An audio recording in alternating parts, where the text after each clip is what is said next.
ल आज हाम्रो सिक्किम नगरपालिका वडा नम्बर 12 को एक मनमोहक झरना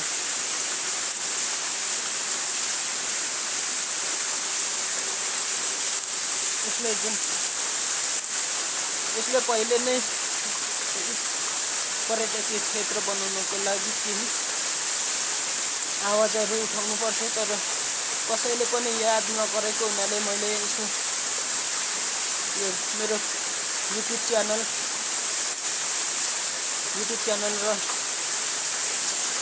फेसबुक सामाजिक सञ्जाल अनुसार मैले यो भिडियो हजुरहरूलाई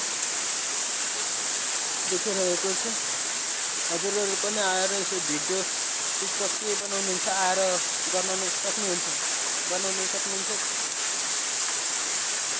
कसैले पनि यसलाई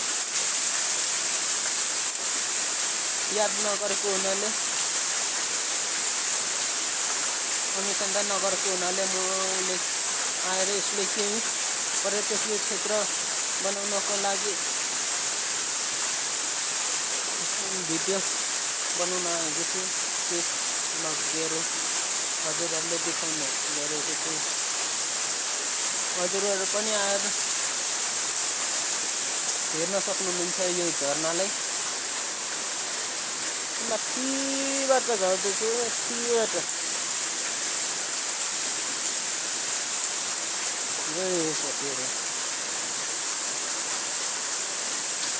एकदम राम्रो झरेको छ।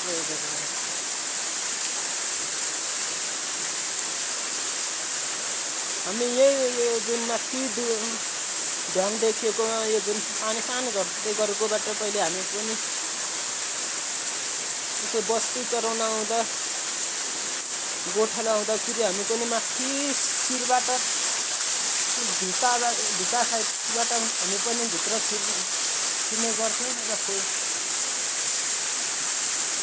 त्योसँग हामीसँग मोबाइल फोनको त्यस्तो कुनै समय थिएन। त्यसैले आज चाहिँ मैले धेरै वर्ष पछाडि आज यहाँ आइपुगेको छु हजुरहरूले देखाउनको लागि कि हजुरहरूले पनि आएर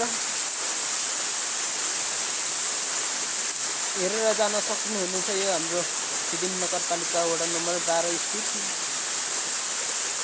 देउराली चेपेनी याक्सम्बाको सिमानामा पर्ने झरना एकदम राम्रो छ। त्यसमा हजुरहरूले पनि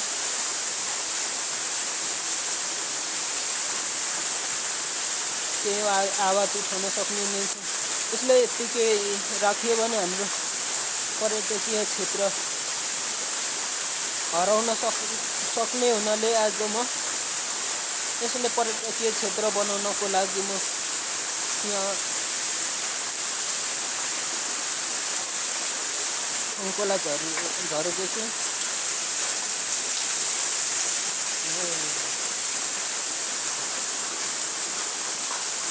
कस्तो लाग्यो हजुरहरूले यो भिडियो? एकपटक हजुरहरू पनि आएर भिडियो गरेर जान सक्नुहुनेछ। भिडियो फोटो यसो के